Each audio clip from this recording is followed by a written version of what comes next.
Hi, I'm Joel Maidenblick. I'm president of Calvin Theological Seminary, and Pastor Dirk is one of our great alumni of recent years. In fact, I first met Pastor Dirk while in class related to church planning, but also in terms of continuing to grow churches. And I could tell from the time I met him not only of his love of the gospel, but also his desire to be involved in growing churches. So I was glad to visit with my wife just a few months ago.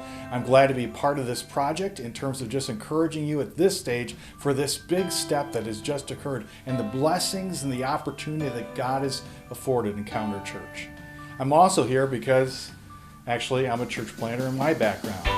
There's a brick here that says New Life Church. I was the pastor of New Life Church for 16 years. I was there at the very beginning when people would say, well, we're in temporary facilities, but when are we going to build a church? And from that early day, we said, well, we're building the church one life at a time. So this is actually from a new member weekend where people were actually handed a brick and put them all together, and we began visually seeing that the church was growing one life at a time. What's also crucial is for churches to have space. Room for one more person.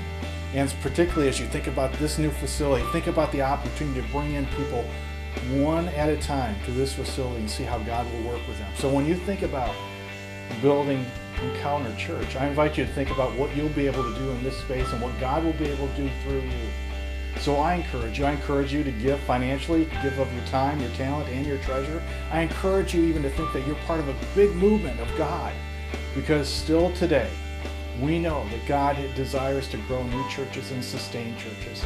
And new churches is still the most effective way of reaching out to new people in terms of the gospel of Jesus Christ.